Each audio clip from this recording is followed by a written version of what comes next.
Je vois le nombre de participants se stabiliser. Il est 9h35. Olivier, Maxime, je vous propose de commencer. En tout cas, je pense que vous voyez correctement mon écran. Et donc, aujourd'hui, je vous remercie d'être là. Je vous salue tous à nouveau. Ce sera la dernière du webinaire.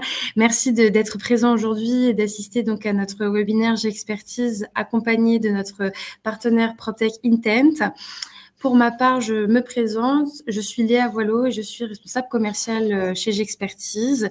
Donc, je suis ravie de représenter notre groupe d'ingénierie aujourd'hui, accompagnée de Maxime Nejane, qui est notre directeur BIM au sein de la société. Avant de vous expliquer le déroulement du webinaire, je vais laisser notre interlocuteur Intent se présenter. Je te laisse la parole, Olivier.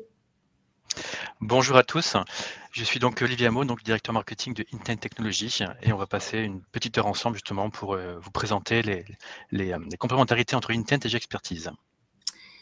Merci à toi, Olivier. Alors, pour le programme de cette petite heure de webinaire, cela se déroulera de la manière suivante. Donc, dans un premier temps, nous présenterons les entreprises J'expertise et Intent assez brièvement afin de comprendre le rôle de chacun et surtout les synergies entre les deux entités. Ensuite, nous replacerons un petit peu le contexte, nous évoquerons les enjeux et nous reverrons certains fondamentaux du BIM. Et puis, bien sûr, toujours autour de cette thématique de la numérisation et du BIM exploitation, Maxime et Olivier échangeront donc sur différents cas d'usage.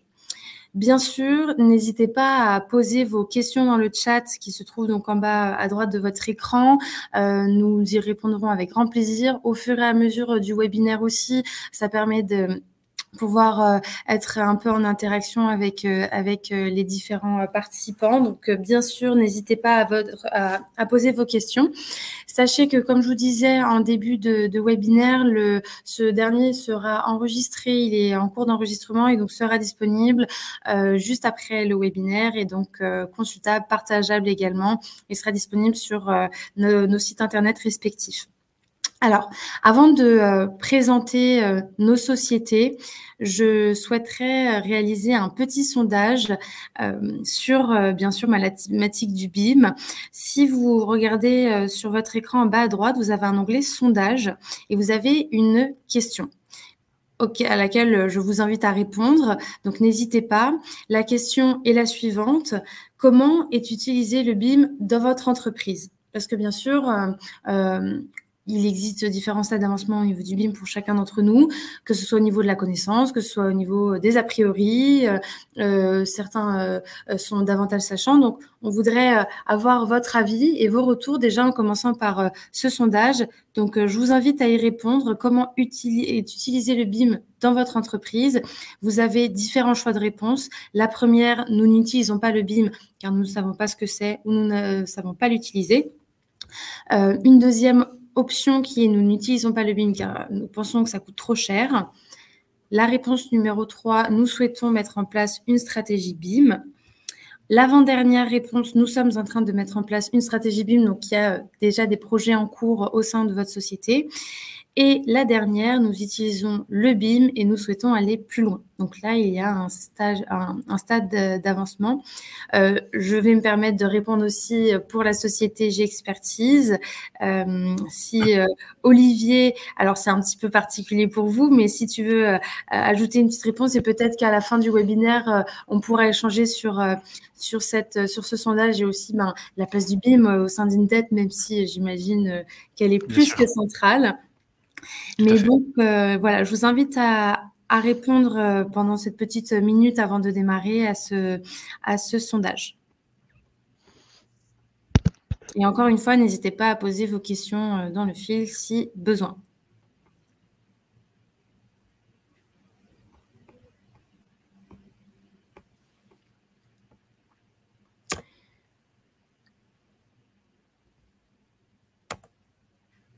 Alors, le sondage étant fait, je vous invite du coup à démarrer le webinaire avec nous, avec bien sûr une première, j'allais dire, une petite introduction sur nos sociétés respectives, en commençant par G-Expertise. Donc, je vais me permettre de prendre la main sur la partie G-Expertise et puis je passerai la parole à Olivier pour la société Intenjust ensuite. Bien sûr, G-Expertise est une société aujourd'hui, un groupe d'ingénierie. Nous sommes présentés comme un groupe d'ingénierie, historiquement cabinet de géomètre expert, qui est notre prestation cœur de métier. Vous avez 3 départements au sein de l'entreprise G-Expertise. Nous allons commencer par la droite avec le département immobilier, qui est le département, j'allais dire, le plus important de l'entreprise, non pas par jugement de valeur, mais qui représente encore une fois notre cœur de métier. Et donc, la plupart de l'effectif travaille dans ce département-là, bien sûr avec les prestations géomètre topographe. Vous allez retrouver des prestations un peu plus classiques de géomètre. Bien sûr, les prestations BIM qui sont représentées par notre directeur de pôle, Maxime, et qui a toute une équipe sur ces thématiques-là, que ce soit le BIM intellectuel d'accompagnement et de conseil client, que ce soit le BIM sur la partie production de données, production de maquettes, un nuage de points. Vous retrouverez aussi la partie diagnostic immobilier, donc tous les diagnostics réglementaires, de la détection des réseaux et de l'urbanisme et de l'auscultation. Donc, c'est vraiment la partie cœur de métier du groupe. Encore une fois, si vous avez des questions, même sur ces thématiques-là, n'hésitez pas, nous sommes à votre disposition. On a un deuxième département sur lequel nous positionnons également, qui se concentre davantage sur l'ingénierie de la construction. Et donc, nous allons, qui est d'ailleurs représenté par nos collègues à Lille notamment, où vous allez donc retrouver des prestations de maîtrise d'œuvre et de maîtrise d'œuvre d'exécution, dans un premier temps, du génie urbain avec la VRD, tout ce qui concerne donc les voiries et les réseaux divers. Tout un accompagnement d'audit également. Donc, vous allez retrouver les audits des critères tertiaires, les audits énergétiques qui sont très qui sont d'actualité aujourd'hui avec les réglementations et les normes qui sont à respecter sur les années futures. Et puis, on a également un bureau d'études pour réaliser de l'assistance à maîtrise d'ouvrage. Bien sûr, toutes les prestations qui sont présentées au sein du groupe sont réalisables sur toute la France. Donc, on a un rayonnement national avec différentes agences sur toute la France. Et enfin, vous avez le département PropTech dans lequel s'inscrivent finalement 2 offres, dont SwapMap, qui donc touche à la numérisation du patrimoine, et l'Atlas patrimonial, où nous sommes davantage sur la connaissance du patrimoine au travers d'une plateforme SIG qui est développée au sein du groupe avec un de nos partenaires logiciels Esri. Et bien sûr, ce département PropTech comprend l'offre donc SwapMap qui permet donc de mettre en valeur vos données cartographiques en passant par 5 services différents, de Map Conseil à Map Booster. Vous avez toujours le préfixe map pour pouvoir mettre en avant donc l'aspect cartographique reprenant les plans, que ce soit du plan 2D, mais aussi bien sûr les maquettes BIM que maîtrise à 100% notre directeur. Et bien sûr, pour avoir des données de valeur et donc exploitables, ces dernières doivent être garanties, employables, mises à jour et connectées. Et ça passe par donc de la donnée connectée, notamment grâce à nos partenaires PropTech, dont Intent fait partie, où on va pouvoir mettre en valeur et mettre en exergue les valeurs immobilières de votre patrimoine.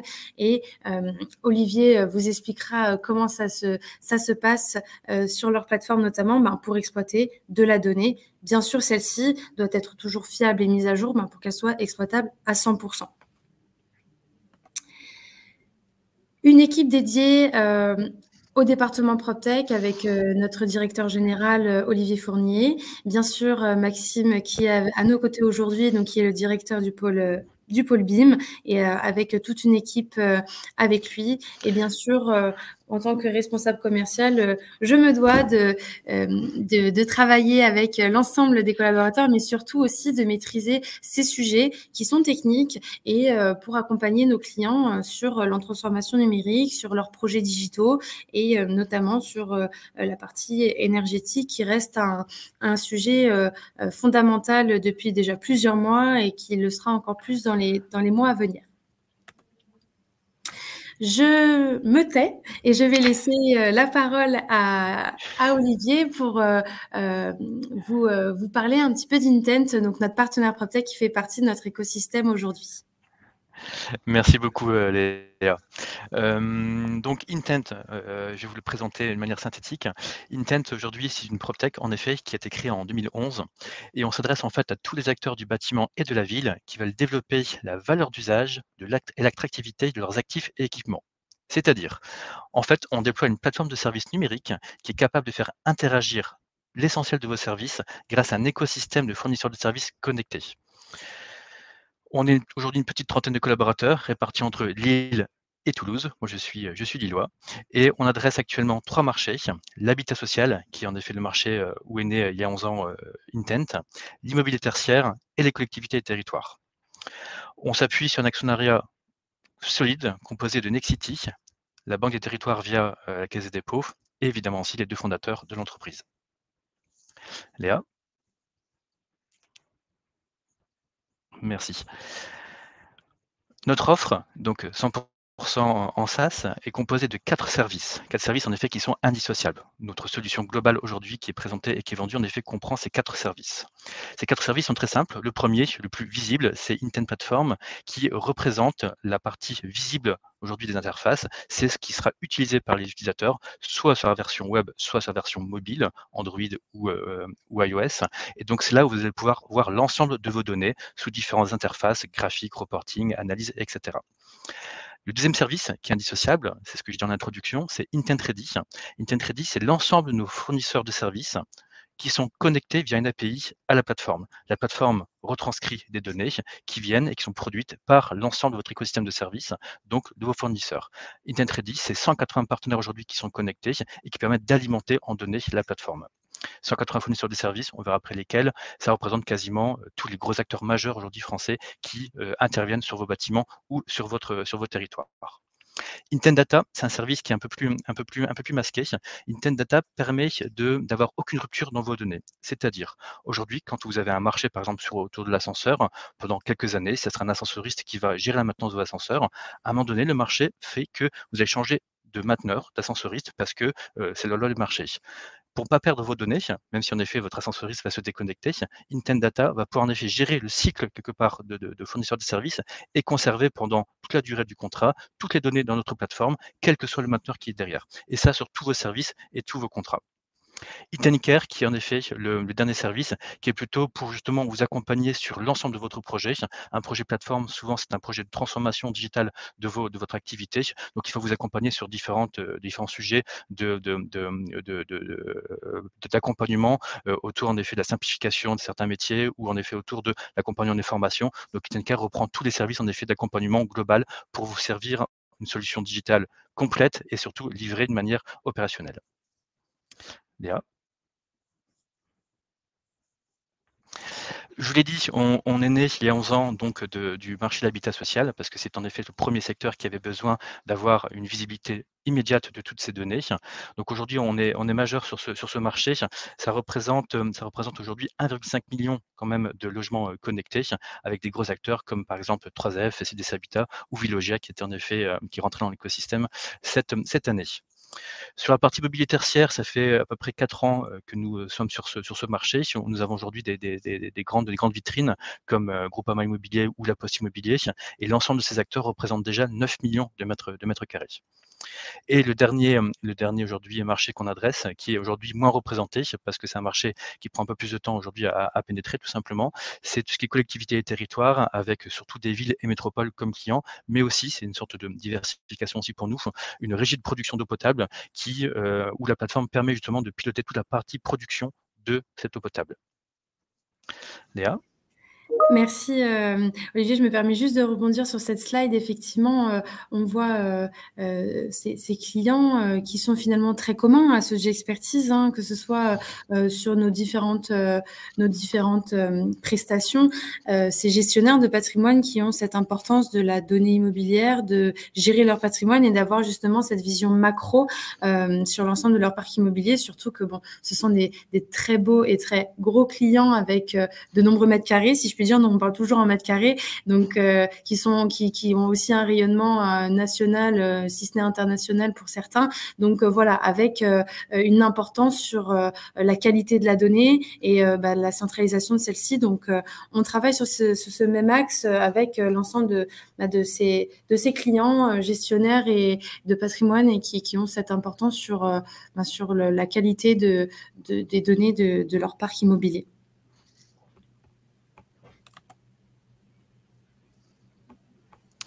Et donc aujourd'hui, l'équipe, donc Benjamin Ulrich, qui est donc le cofondateur et président aujourd'hui d'Intent, qui n'est pas malheureusement présent, et Jean-Philippe Préné, donc directeur commercial, et moi-même directeur marketing. Donc c'est vraiment l'équipe qui pourra rebondir en effet sur vos questions et préparer votre projet en effet si vous souhaitez en effet avancer avec nous. Merci beaucoup Olivier. Je vais passer la main à Maxime Maxime dans un premier temps qui va nous faire un rappel sur les contextes, certains enjeux aussi du BIM. Donc Maxime, je te laisse la main. Bonjour à tous, je pense qu'on n'est pas encore en retard, je ne sais pas si ça a été dit au début, mais je vous présente tous mes vœux pour cette nouvelle année 2023 à toutes les personnes qui sont présentes au webinaire. L'objectif des quelques slides qui vont suivre, alors pour certains d'entre vous, ça peut être nouveau et pour d'autres, c'est déjà éprouvé parce que c'est vrai qu'il y a eu quand même beaucoup de communication depuis quelques années et il y en a qui sont déjà dans cette dynamique-là. Mais pour suivre le fil conducteur du contexte d'utilisation, d'exploitation des données propres au bâtiment, il nous a paru nécessaire quand même de faire des petits rappels historiques et sur le principe du BIM de manière générale. Donc cette première slide, elle replace un petit contexte historique qui est assez bien illustré. Je n'ai pas beaucoup d'arguments à ajouter de plus, mais il y a une définition qui me semble nécessaire d'apporter. C'est que d'un point de vue origine, de l'apport de l'arrivée du BIM dans le monde de l'immobilier, ça dérive de normes ISO, donc qui sont très générales, mais qui sont composées d'un corpus de normes surtout spécifiques aux échanges d'informations. Et donc, dans cette démarche d'appliquer le numérique et ces normes au monde du bâtiment, ces normes ont été adaptées pour arriver sur une définition BIM, donc Building, avec toujours cette démarche d'information et de gestion des data, donc de l'information, et avec un M qui peut se dériver de plusieurs facettes et suivant aussi les besoins de plusieurs phases du bâtiment, dont ici on expose les différentes définitions. Que ce soit un modèle de données, modélisation des données, ou alors le management de ces informations-là. Vas-y, tu peux passer à la slide suivante. Il y a dans ces définitions-là, et c'est, on va dire, les présentations qui y sont faites ou les échanges auxquels j'ai pu assister, des fausses rumeurs, en tout cas des fausses généralités qui... nous l'avons remarqué, rentre assez facilement dans la tête, ce qui est normal, parce que c'est une part visible du BIM, notamment autour de la maquette. Effectivement, le BIM n'est pas qu'un modèle de données, on a vu les 3M juste avant. Il y a certaines phases et certaines utilisations du BIM qui ont été constatées aujourd'hui et qui sont certaines vraies, d'autres plus ou moins. Par exemple, le BIM ne sert pas qu'à faciliter la synthèse en phase d'une opération d'un programme immobilier, ou alors ce n'est pas qu'une aussi belle image marketing de modélisation. Donc voilà, cette slide-là, elle était vraiment pour illustrer quelques rumeurs, quelques exemples sur ces éléments-là. Maxime, si je peux juste rebondir en effet sur ce slide et pour aller dans ton sens, nous on aime souvent dire que dans le BIM, on oublie souvent le I de information, et en fait le BIM c'est avant tout aujourd'hui des informations sur une maquette, et on s'arrête souvent en effet au côté visuel de la maquette, alors que le plus important c'est l'information qui peut être en effet enrichir cette maquette. Exactement, merci beaucoup Olivier. Et c'est justement dans cette démarche-là que pour cadrer ces informations-là, alors leur exploitation, mais aussi les échanges qu'il peut y avoir entre interlocuteurs, dans une démarche BIM, que ce soit aux prémices d'un programme ou jusqu'à la gestion, l'exploitation, l'utilisation, l'usage au sein d'un actif, il faut bien cadrer cette démarche, ces technologies et ces flux d'échange. Donc, on a voulu illustrer avec cette slide le corpus documentaire, hein, parce que ça passe par ça, hein, qui régissent un petit peu en fait, les contrats et les actions, les besoins, les usages qui sont ciblés par opération. Ce corpus documentaire, il s'inscrit dans une frise chronologique, donc au cours d'un programme. Avant d'arriver au sujet d'exploitation et de valorisation de ces données au sein de l'exploitation et maintenance d'un actif, on a voulu illustrer, alors tout de suite dans la slide suivante, pour que ça suive le cours, déjà en phase de conception, ça veut dire aux prémices d'un programme immobilier, c'est ce corpus documentaire de cadrage de la démarche BIM, comment il s'organise, avec quel type de documents. Donc, sûrement que pour la majorité d'entre vous, c'est déjà réalisé ou intégré dans une société. C'est vrai qu'avec mon retour d'expérience, j'ai constaté que malheureusement encore, il y a certains cadrages qui sont réalisés, mais qui sont très spécifiques à certains acteurs et pas forcément à l'ensemble d'une démarche, d'une démarche globale au sein d'une conception ou de l'exécution. C'est pour ça que notamment chez G-Expertise, on accompagne également dans ce cadrage de processus en fait autour du BIM. Bon, là, c'est la partie conception. La slide suivante, on dérive forcément sur la partie travaux, exécution. Donc, toujours pareil, on voit que ce corpus documentaire et ces documents sont évolutifs suivant les phases, suivant les usages, suivant les besoins, parce qu'à chaque phase, même s'il y a une finalité, il n'y aura pas les mêmes acteurs, pas la même méthodologie, pas le même besoin d'information. Donc, on est toujours dans cet équilibre à trouver d'échange, information déjà d'usage, mais information géométrique, de représentation,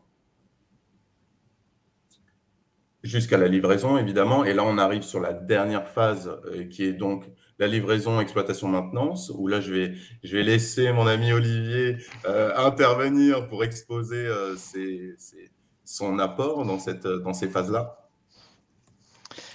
Merci Maxime. Oui, ce qui est important de noter, c'est que Intent, en effet, intervient à partir de la livraison d'un bâtiment quand on est sur la partie exploitation, maintenance de ce bâtiment. Avant, on n'intervient pas. 4 enjeux sur lesquels aujourd'hui une plateforme de données et la plateforme Intent peut intervenir. Alors, c'est des enjeux très macro, vous l'entendrez. Le premier, c'est d'abord tout ce qui est l'optimisation de toutes les charges et investissements autour d'un bâtiment, alors que ce soit autour de l'énergie dans l'actualité ou de la maintenance du bâtiment, des petits travaux et aussi de l'inflation. La donnée permet aujourd'hui d'avoir une meilleure visibilité sur toute l'exploitation du bâtiment et permet une meilleure prise de décision parce que quand on est informé précisément, on peut mieux prendre une décision. Ça, c'est déjà en effet le premier point sur vraiment la partie optimisation, on va dire, financière du bâtiment, autant pour l'exploitant que pour la personne qui l'occupe. Justement, parlons des occupants. Aujourd'hui, les personnes qui sont preneurs ou locataires aujourd'hui d'un bâtiment, que ce soit dans l'habitat ou dans le tertiaire, ces personnes, grâce à une plateforme de données, ont aussi plus facilement accès aux données et donc accès à l'information de l'usage du bâtiment qu'ils en font, qu'ils soient locataires ou en effet une entreprise ou un particulier. Ils ont plus d'informations sur comment fonctionne le bâtiment, c'est-à-dire en effet le fonctionnement des équipements ou des pannes des équipements. Évidemment, un ascenseur, ça peut tomber en panne, une VMC, ça peut tomber en panne, il peut y avoir des désagréments par rapport à ça. Donc, ils sont informés de ces dysfonctionnements ou de ces fonctionnements. Ils sont aussi informés des résolutions, des services qu'il peut y avoir derrière et tout ça en temps réel. Donc, ça permet vraiment de mieux comprendre la vie du bâtiment et d'être, on va dire, en meilleure adéquation avec l'usage du bâtiment. Le troisième enjeu, c'est la partie réglementaire. C'est important, vous le savez très bien, dans nos métiers. Aujourd'hui, il y a de nombreux équipements qui sont soumis à des enjeux de conformité réglementaire, l'ascenseur qu'on dit à l'instant, mais aussi tout ce qui est sécurité à incendie. Et la non-conformité, aujourd'hui, entraîne une responsabilité, on va dire, du gestionnaire du bâtiment, qui est notre principal client aujourd'hui. Et en cas d'incident, en effet, aujourd'hui, il est responsable s'il y a un problème, si son contrat n'était pas simplement, on va dire, conforme. Donc, aujourd'hui, la plateforme permet de bien piloter tous les contrats et piloter justement toute cette conformité, voir s'il y a un retard de maintenance ou un équipement qui est non conforme, etc. Et ça permet justement au gestionnaire d'être serein et conforme, mais aussi que tous les preneurs et locataires soient aussi en sécurité dans leur bâtiment. C'est aussi le plus important. Dernier point, déployer de nouveaux services. Plus vous avez une connaissance fine aujourd'hui d'un immeuble et des occupants, etc., plus vous pouvez leur proposer en effet des services plus personnalisés, plus adaptés en effet à leur usage. Aujourd'hui, surtout dans le tertiaire, on voit que le monde du travail est différent. On ne consomme plus aujourd'hui un bâtiment de bureau comme on le faisait il y a quelques années. Et ça permet, les données permettent justement de de comprendre comment sont utilisés aujourd'hui, occupés les espaces. Nous, aujourd'hui, sur un espace de coworking, il y a du monde le mardi, il n'y a personne le lundi. Ça veut dire que potentiellement, il faut moins chauffer, il faut éclairer différemment. Voilà. Tous ces usages aujourd'hui de la consommation du bâtiment est intéressant pour mieux adapter justement les charges par rapport à tout ça. Merci Olivier, j'imagine, je me permets de rebondir sur ce que tu dis, il y a dû avoir avec cette période de Covid, malheureusement, heureusement, sur certains aspects, je pense en termes de gestion justement, par exemple des bureaux, chez Intent, il y a dû avoir un avant-après en termes de consommation justement de ces lieux et la manière de gérer cette donnée. J'imagine que vous avez dû sentir un avant-après sur ce sujet. Sur la cible de clients immobiliers tertiaires, en effet, il y a eu une accélération justement de l'adhésion à des plateformes de données parce que se sont rendu compte qu'il était important justement d'avoir accès facilement à ces données parce qu'avant c'était important mais c'était moins prégnant. Maintenant, en effet, c'est fondamental de mieux connaître en effet le fonctionnement des bâtiments tertiaires, clairement. Alors ici, on exprime que c'est une plateforme de données, des fois ça peut être un petit peu nébuleux où ça se situe, comment ça fonctionne. Une plateforme de données aujourd'hui comme celle d'Intent, elle garantit l'interopérabilité des données et services. Ça veut dire qu'on est au centre du système d'information de nos clients, mais on est connecté avec l'ensemble des acteurs, que ce soit par exemple de tous les fournisseurs d'énergie et de réseaux, ceux qui produisent aujourd'hui beaucoup de données d'énergie, hein, ça vient de là, donc Enedis, GRDF, etc. Donc on est connecté justement à ces acteurs-là. On est connecté aussi pour la partie réglementaire à tous les contrôleurs techniques, les bureaux Veritas, etc., pour justement avoir ces informations de réglementation. On est aussi connecté directement aux différents organes d'un immeuble. Quand un immeuble a des automates ou a des objets connectés, on se connecte directement à eux, donc ce qu'on appelle les GTB, etc., et tout ce qui est objets connectés, pour récupérer aussi ces informations qui sont des fois, non pas dans un système d'information d'un fournisseur, mais directement au cœur de l'immeuble. On est évidemment aussi connecté à toute la partie, on va dire, gestionnaire. On a accès en effet aux bases de locataires, aux bases de preneurs, pour pouvoir en effet automatiser certains messages via leur système d'information. Donc on est vraiment connecté à tout type aujourd'hui d'environnement, que ce soit en effet de la donnée ou que ce soit des documents, on est connecté à tout. Ce qui est certain aujourd'hui, c'est que en étant central, on peut nous échanger ces données. Ce n'est pas simplement l'extérieur qui envoie de la donnée à Intent, on vient échanger cette donnée. C'est-à-dire qu'à un moment donné, une donnée de fournisseur d'énergie, je la récupère, mais je peux la donner en effet à un autre système ou la donner en effet à une autre personne parce qu'ils en ont besoin. Donc on fait vivre et quelque part on partage toutes ces données dans l'écosystème. Et ces données, parce que quand on dit une donnée, ça peut être tout et n'importe quoi, une donnée, ça peut être une donnée de consommation d'énergie, comme je l'ai dit, ça peut être une donnée d'usage, est-ce que j'étais dans une salle de réunion ou pas, ça peut être en effet des documents, ça peut être en effet des interventions, est-ce qu'en effet la maintenance a été faite ou n'a pas été faite, ça peut être des rapports d'intervention, ça peut être des réserves, ça peut être vraiment tout type de données, et la plateforme, en effet, elle est aujourd'hui capable de récupérer toutes ces différentes informations pour les agréger et les organiser. Léa, merci. Avant-dernier point, c'est justement sur les bénéfices aujourd'hui de toute cette chaîne de valeur. Quand on est au centre et qu'on arrive à distribuer autant d'informations échangées avec tout le monde, en fait, ça veut dire qu'on crée aussi des bénéfices pour différentes populations et pas uniquement que nos clients. Donc, nos clients, nous, c'est souvent les propriétaires et les exploitants des immeubles, vous l'avez compris. Donc, pour ces personnes-là, évidemment, ils sont concernés parce que c'est eux qui assurent la gestion et l'exploitation maintenance du bâtiment. Mais aujourd'hui, tous les fournisseurs de services qui envoient de la donnée aujourd'hui à la plateforme, donc les 180 partenaires, eux aussi ont un accès à la plateforme. De fait, à partir du moment où ils envoient de la donnée, ils ont aussi un compte sur la plateforme et ça permet aussi de mieux piloter les données qu'ils envoient à leurs clients. Ça permet aussi de voir des tableaux de bord de ce qu'ils envoient et ça permet par exemple de faire les rendez-vous mensuels qu'ils font souvent avec le client, avec eux, pour en effet voir en effet où ils en sont sur la maintenance, où ils en sont sur les retards par exemple, où ils en sont sur les différents services qu'ils proposent. Donc ça leur permet aussi d'améliorer la qualité de service auprès de leurs clients grâce en effet aux données qu'ils envoient à Intent. Et évidemment, l'utilisateur final, qu'il soit locataire, qu'il soit en effet une entreprise dans des locaux, que ce soit en effet une ville ou une métropole, ça permet évidemment aussi de ceux qui ont donc l'usage de cet immeuble, hein, parce que là on parle en effet de ceux qui gèrent, il faut bien avoir en tête aussi que ceux qui ont l'usage de l'immeuble, c'est aussi le point le plus important, ont besoin de cette information pour améliorer la sécurité, la qualité des services, l'amélioration du confort, et surtout en effet créer des nouveaux usages dans cet environnement aujourd'hui qui évolue, que ce soit dans du co-living, que ce soit en effet du coworking. Voilà, aujourd'hui, tous les modes aujourd'hui d'usage de bâtiments changent, et ça c'est important justement de s'adapter à ça. Merci Olivier. Puis c'est vrai, les occupants, parce qu'on parlait de gestionnaires, les propriétaires, les exploitants de l'immeuble, mais finalement les occupants aussi, les utilisateurs finaux sont un petit peu aussi le cœur de toute la remontée de cette donnée, parce que c'est sur ces personnes qui j'allais dire, occupent le bâtiment et donc qui maîtrisent aussi quelque part la diffusion de cette donnée. Ils fournissent de la donnée, j'allais dire, que ce soit sur l'énergie, par exemple, parce que c'est eux qui peuvent la consommer. Donc, j'allais dire, ça reste un point majeur, comme tu disais.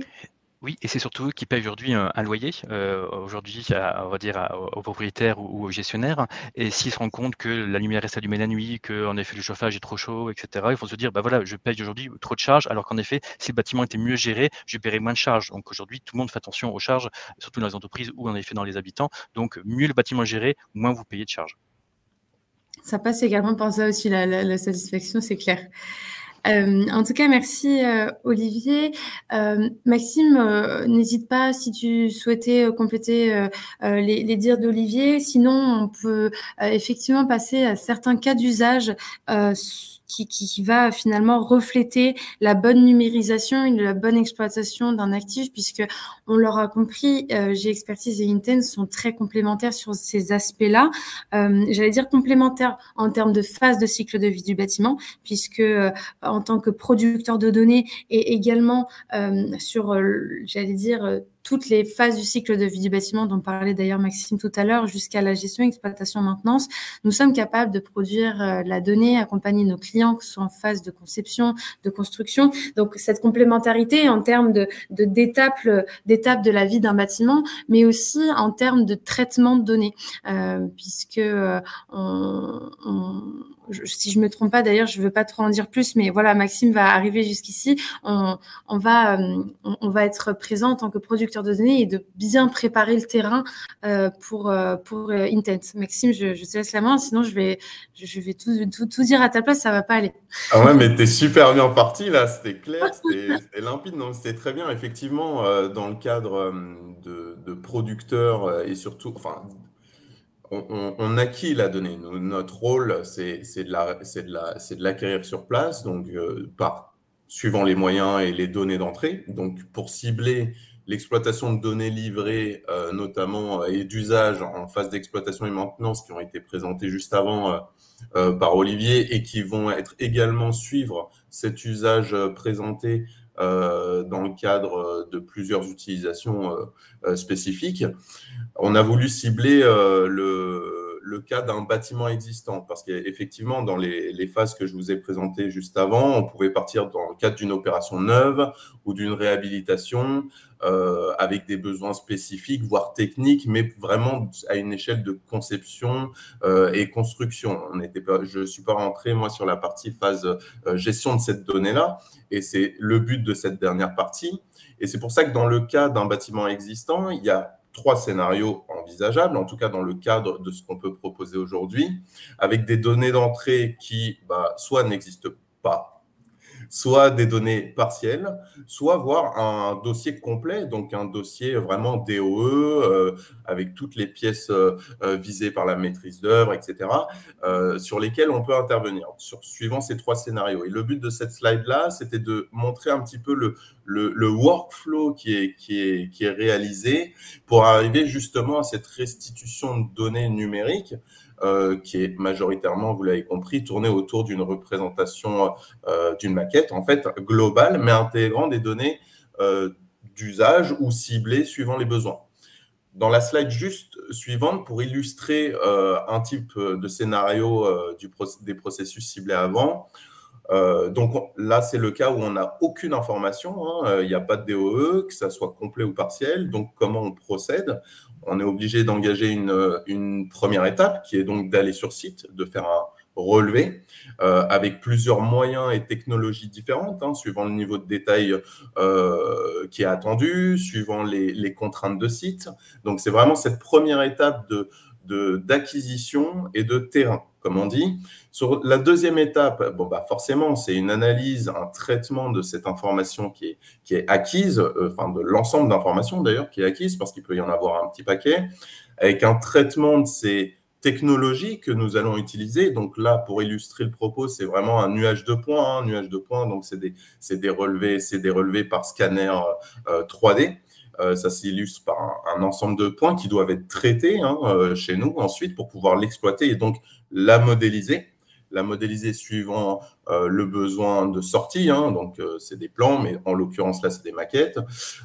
Donc comment ça se passe, ces maquettes-là, quand elles sont modélisées, forcément, elles sont reliées à la phase d'acquisition. Donc en tant que géomètre expert, elles sont positionnées dans l'espace, donc elles sont géoréférencées. Il y a des liaisons ils sont effectuées forcément, hein, parce que sinon on ne peut pas modéliser, avoir le nuage d'un côté et la modélisation de l'autre, il faut les recouper. À partir de là, on rentre dans une démarche technique et une fois la modélisation effectuée, on peut y associer les informations qui sont attendues dans le cadre de cahiers des charges spécifiques ou d'usages attendus, qui peuvent être d'ailleurs précisés dans le cadrage documentaire que j'ai précisé juste avant. Une fois que ça c'est réalisé, forcément, il y a une intégration dans un outil d'exploitation et ceux-là, en l'occurrence, vont dégager un certain nombre d'usages. Et les usages que propose Intent me semblent, pour le coup, très bien expliqués par Olivier et surtout très complets. Et là, on va passer aux usages, justement. Merci Maxime. C'est un point important justement de cet usage de la donnée. Il faut savoir que la donnée que nous recevons en masse de tout notre écosystème, en fait, n'a pas d'utilité tant que celle-ci n'est pas organisée, structurée, segmentée, mais surtout présentée correctement. Et ça, c'est l'objectif de la plateforme, justement, de pouvoir rendre utile et utilisable la donnée que nous recevons. Le premier point, en effet, c'est donc ce côté collaboration que j'ai exprimé tout à l'heure, où la donnée que nous recevons, évidemment, elle est partagée déjà de tout l'écosystème, le fournisseur de services qui envoie de la donnée, on en fait un reporting et lui peut accéder aussi à ce reporting. Des fois, ils ne l'ont pas. Il y a aussi en effet toutes les fonctionnalités de moteur de recherche, de filtre de données, parce que vous imaginez le nombre de données que vous pouvez avoir sur votre patrimoine immobilier, ça peut être conséquent. Il est important de rapidement trouver la bonne information. Donc toute une partie collaboration. Le côté pilotage, c'est important parce que cette donnée, elle est intéressante d'être quelque part pré-analysée pour vous. Donc il y a beaucoup d'indicateurs métiers qui sont fournis, de tableaux de bord, de suivi d'activité, pour vous donner tout de suite en effet la bonne réponse ou la bonne tendance ou le bon indicateur pour savoir en effet si vous êtes dans les clous ou pas. Vous avez aussi tout ce qui demande intervention, les gestions des réserves qui apparaissent facilement. L'idée, c'est de vous faire gagner du temps et pas commencer à chercher de la donnée. Aussi, au lieu d'aller commencer à regarder ce qui se passe, il y a tout un moteur d'alerte qui est important, qui était préprogrammé avec vous, évidemment, qui vous permet d'être alerté quand il y a un dysfonctionnement. Si un de vos immeubles, la température ne baisse pas la nuit, c'est pas à vous en effet d'aller chercher, vérifier si la courbe elle est bonne. Non, il y aura une alerte qui va vous dire attention, sur tel immeuble, on a dysfonctionnement, ça fait 48 heures que ça dure, là vous devez intervenir. Et ça, en effet, ces alertes, vous pouvez les programmer sur toutes les données qui arrivent pour justement vous faire gagner du temps dans l'analyse et la prise de décision par rapport à l'exploitation de vos bâtiments. Automatisation, pardon, ça c'est encore l'étape suivante. Autant vous pouvez à tout moment, quand vous voyez quelque chose qui ne fonctionne pas, votre VMC, votre chaudière en effet est en dysfonctionnement, vous cliquez sur demande d'intervention et automatiquement le prestataire qui est en contrat avec cet équipement va recevoir l'information comme quoi il y a un dysfonctionnement et intervenir.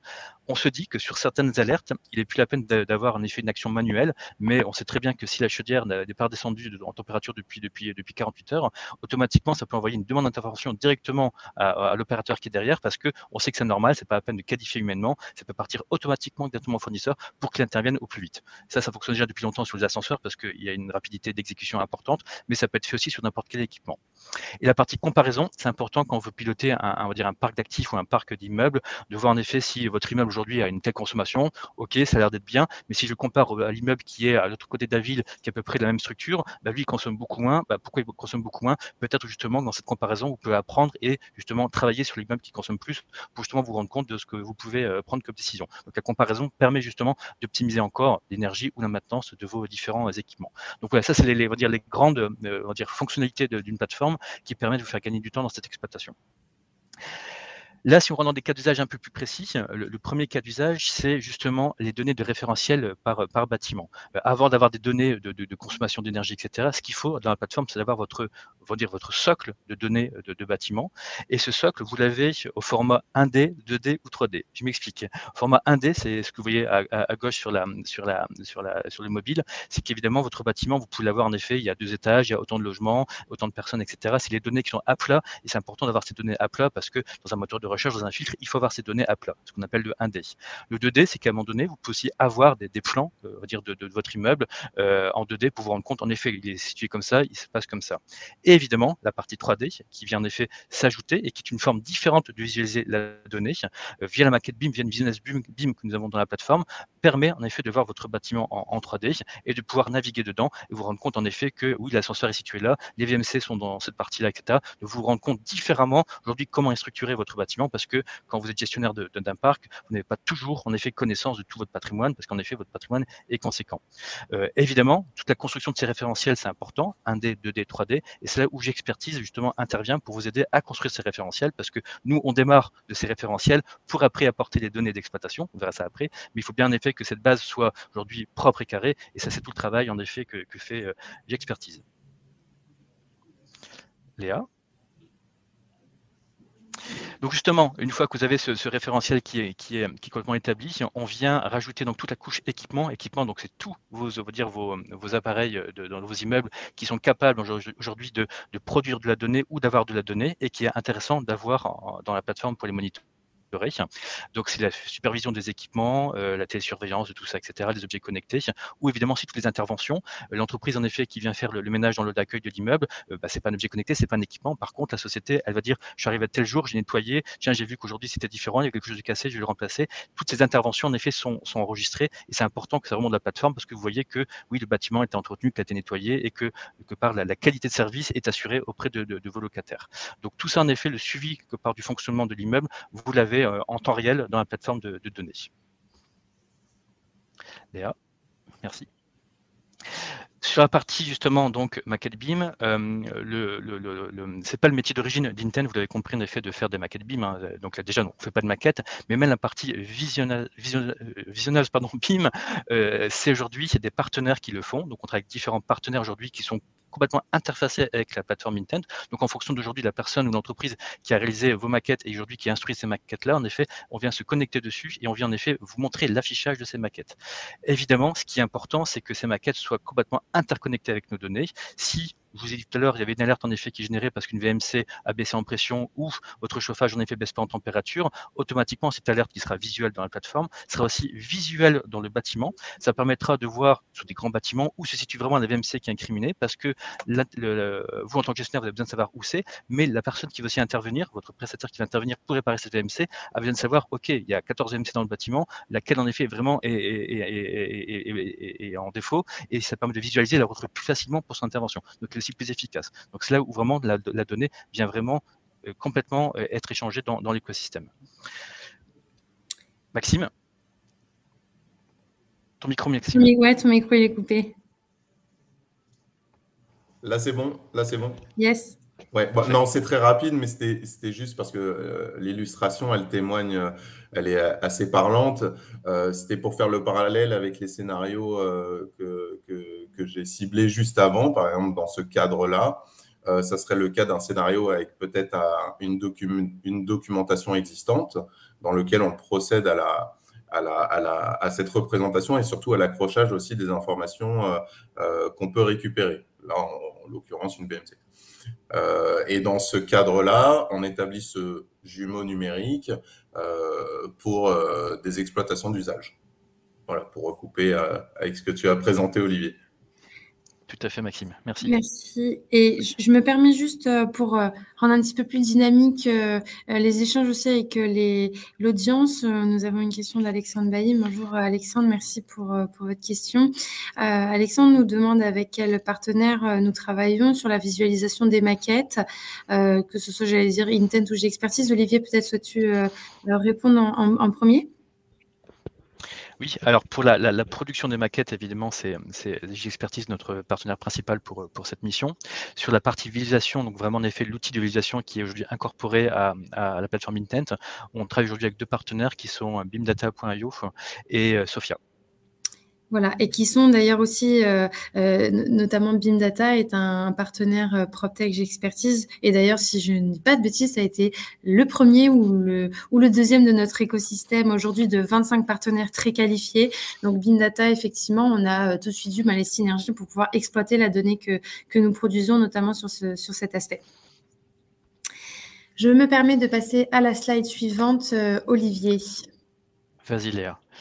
Oui, donc la slide suivante, c'est un cas d'usage autour de la demande d'intervention. C'est après l'énergie, c'est un des cas d'usage les plus utilisés sur la plateforme parce que ça permet au gestionnaire d'avoir une vue totale sur toutes les interventions qui sont faites, qu'elles soient en effet de manière, on va dire, préventive, curative ou réglementaire, surtout réglementaire pour la partie ici tertiaire. Ça permet d'avoir vraiment une vue de ce qui se passe, aussi des retards qu'il peut y avoir si l'intervention n'a pas été faite en temps et en heure, si le contrat était sous 4 heures pour l'ascenseur et qu'il fait au-delà, ça veut dire peut-être qu'il faut prévenir les locataires ou peut-être en effet une action à mener. Donc ça permet vraiment de piloter au mieux justement toutes les interventions d'un immeuble et vous le savez très bien qu'il y a beaucoup d'interventions sur les immeubles de par en effet la vie du bâtiment tout simplement.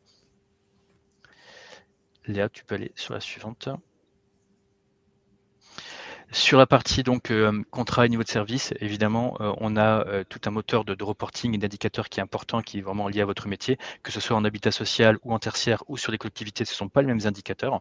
Quand on fait en effet du pilotage de production d'eau potable, ce n'est pas le même indicateur que du chauffage dans du tertiaire. Donc on a vraiment ce catalogue d'indicateurs et de reporting qui permet au gestionnaire en un coup d'œil d'avoir vraiment une vue sur son patrimoine. Et s'il n'a pas d'alerte en effet que tout va bien, au moins en effet il a une vue sur comment ça se passe, comment ça évolue. Là en effet on est sur une période de froid depuis 48 heures. Comment en effet augmenter consommation d'électricité ou de gaz sur son parc global. Voilà, c'est des informations qu'il peut avoir tout de suite pour mesurer et avoir des tendances. Donc les rapports sont vraiment importants et facilitent la vie aujourd'hui du gestionnaire parce qu'il faut qu'il passe le moins de temps possible à analyser les données. Il faut qu'on l'aide sur cette partie-là. Merci Olivier pour ces explications. Merci également à Maxime. Nous arrivons à la fin, alors nous sommes dans les temps, il est 10h20. Nous avons une dizaine de minutes pour échanger un petit peu si vous avez davantage de questions dans le fil de discussion et aussi pour rebondir un petit peu sur le sondage. Alors peut-être que certaines personnes ont pu changer d'avis entre le début et la fin du webinaire sur les éléments de réponse. En tout cas, finalement, on a des réponses très disparates, très hétérogènes, puisque alors en premier, il y a la majorité des réponses se tournent sur la réponse nous souhaitons mettre en place une stratégie BIM. Donc il y a ce souhait d'aller de l'avant, ce qui fait que ce n'est pas déjà mis en place. Il y a ce souhait-là. Je pense qu'il y a besoin davantage de connaissances, de maîtrise, peut-être aussi de se faire accompagner sur cette stratégie BIM, sur quelles sont les données, pour quelles raisons, quels sont les usages finaux pour répondre à tout cela. Donc, effectivement, il y a ce souhait de mettre en place une stratégie BIM. Il y a ensuite certaines personnes encore qui ne savent pas vraiment ce qu'est le BIM, comment l'utiliser. Et autant de personnes aussi qui n'utilisent pas le BIM parce que cela coûte trop cher. Effectivement, je pense, et peut-être que Maxime pourra-tu rebondir là-dessus.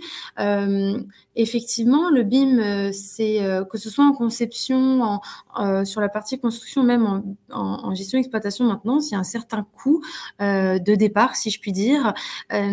Mais le retour sur investissement, ce qu'on appelle le ROI, aujourd'hui a été prouvé dans certains cas, et donc avoir peut-être une vision long terme sur ces sujets, justement pour y voir les bénéfices et pas se contenter de dire que c'est un coût juste dès le départ. Peut-être, j'allais dire, rebondir sur cet a priori et sur ce retour sur investissement.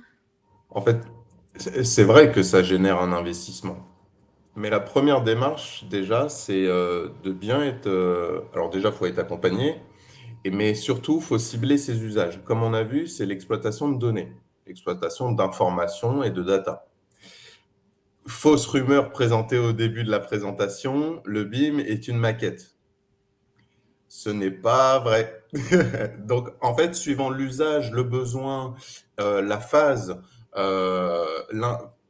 ceux qui vont être susceptibles d'exploiter les informations aussi qu'on demande, il y a une stratégie qui peut être variable. Et c'est pour ça qu'il y a vraiment un cadrage à faire pour ne pas arriver dans l'excès de demande, je parle, parce que c'est vrai que la modélisation en tant que telle, une modélisation suivant l'usage peut aller très très loin.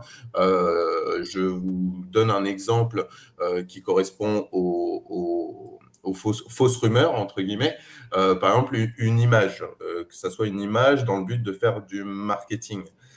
Le coût généré dans la modélisation pour arriver à cet usage ne va pas être le même que pour la modélisation ou en tout cas la représentation d'informations dans le cadre d'exploitation de surface. Vous voyez, c'est pour illustrer un petit peu les degrés d'information qu'on peut avoir besoin et qu'il faut cibler suivant l'usage qu'on attend à la suite. C'est là où il y a ce juste équilibre à avoir et où l'accompagnement sur déjà la définition de ces usages et ensuite leur cadrage est nécessaire. C'est tout à fait, enfin, j'allais dire, je suis tout à fait en ligne, c'est mieux puisqu'on est dans la même entreprise, donc on a la même vision des choses. Mais c'est vrai, c'est souvent ce que nous répétons aux clients, c'est pourquoi et quels sont les usages. C'est identifier les usages avant de commencer une démarche pour se dire quel est le point final, où est-ce qu'on veut en arriver. Et puis oui, et après les investissements sont ce qu'ils sont. Je vois qu'Alexandre a commenté: la plateforme de visualisation et d'exploitation de la maquette est-elle fournie d'office dans la prestation de base d'Intent? Très bonne question. En fait, quand on livre la plateforme, il y a différents métiers qui peuvent être activés, différents connecteurs qui peuvent être activés. Et en fait, on personnalise, on adapte la plateforme par rapport en effet à ce que vous voulez faire. Si vous voulez en effet opérer, par exemple, que l'ascenseur, on l'ouvre que pour la partie ascenseur. Si vous voulez prendre tous les services, vous prenez tous les services. Donc, elle est adaptable en fonction de ce que vous voulez faire. Si vous voulez justement en effet activer la Business BIM, automatiquement on l'activera.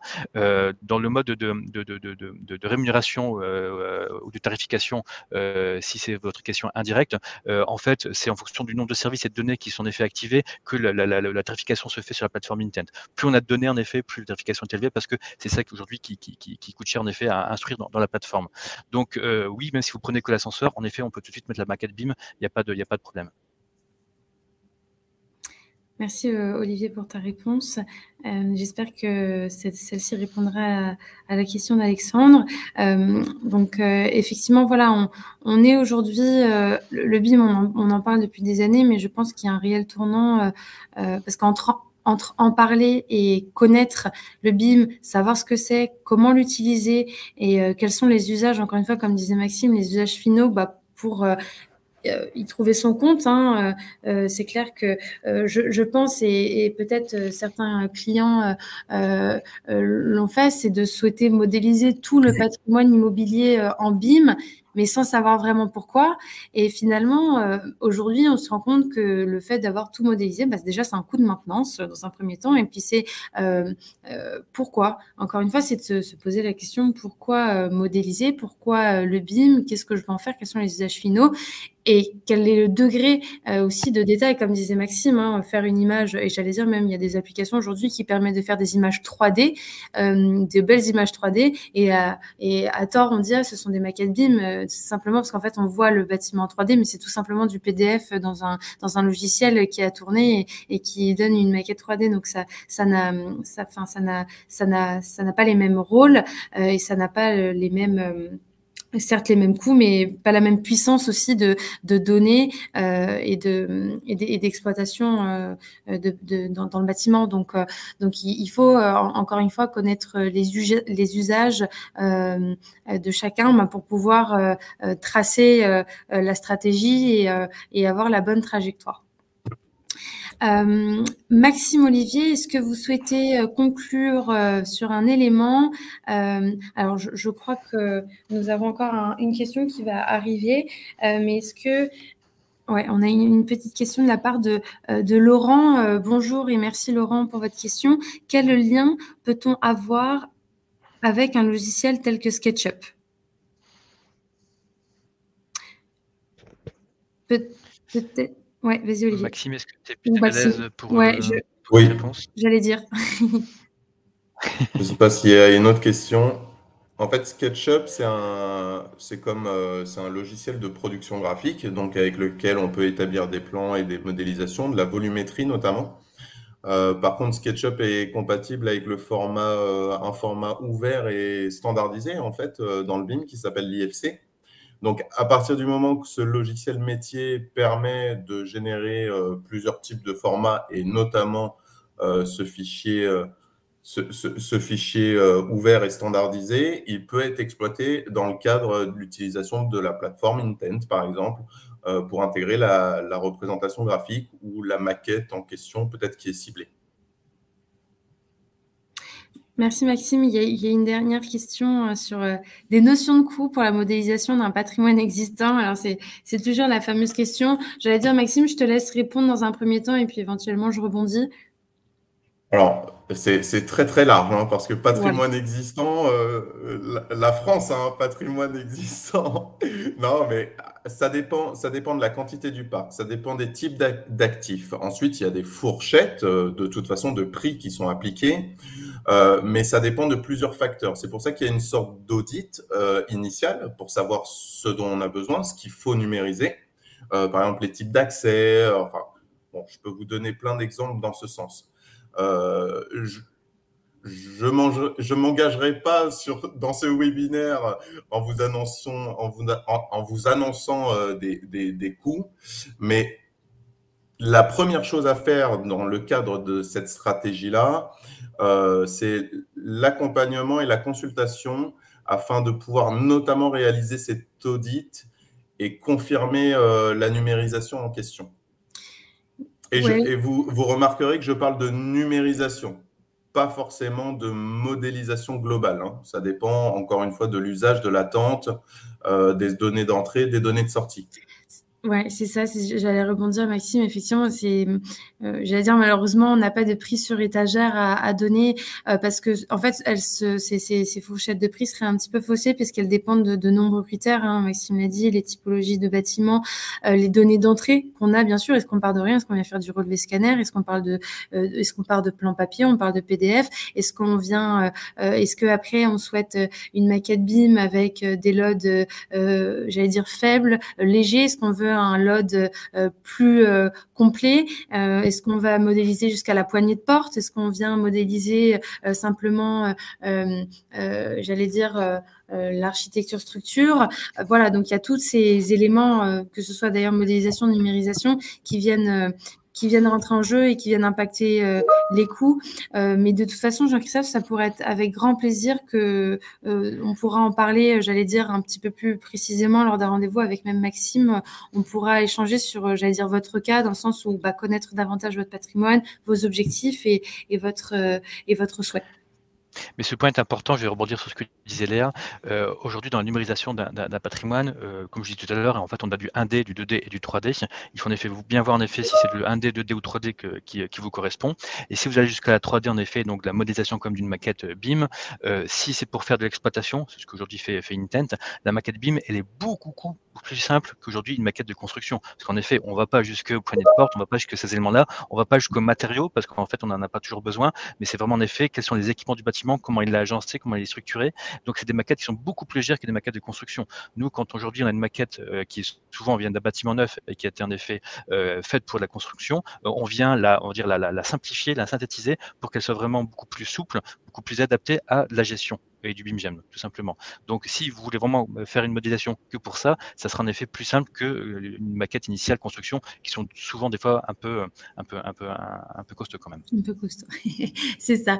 Merci Olivier. Écoutez, il est 10h30. Je ne vois pas d'autres questions dans le fil de discussion, bien sûr, que ce soit Olivier ou Maxime et moi, et bien sûr Jean-Philippe, qui est donc le directeur commercial de Intent, se tient à disposition. Si vous avez des questions, ce sera avec grand plaisir pour approfondir avec certains sujets au besoin, en fonction de, comme on l'a dit, hein, des usages, des stratégies en place dans la société et puis des besoins. Donc, vous avez nos coordonnées ici. Comme je vous disais tout à l'heure, le webinaire sera disponible directement déjà dans votre boîte mail dans un premier temps et puis sur nos différentes plateformes et nos réseaux. Donc, vous avez nos coordonnées, nos numéros de portable et nos adresses mail. Donc, on se fera un plaisir que ce soit encore une fois Intent ou les équipes d'expertise pour répondre à vos questions et travailler avec vous sur certains de vos projets en 2023. En tout cas, encore une fois, Maxime, Olivier, je vous remercie pour vos interventions, cette participation, et je remercie aussi, bien sûr, tous nos participants pour ce webinaire. Et je vous dis à très bientôt. Merci beaucoup, merci à tous. Au revoir. Merci, bonne journée. Au revoir. Au revoir, à bientôt.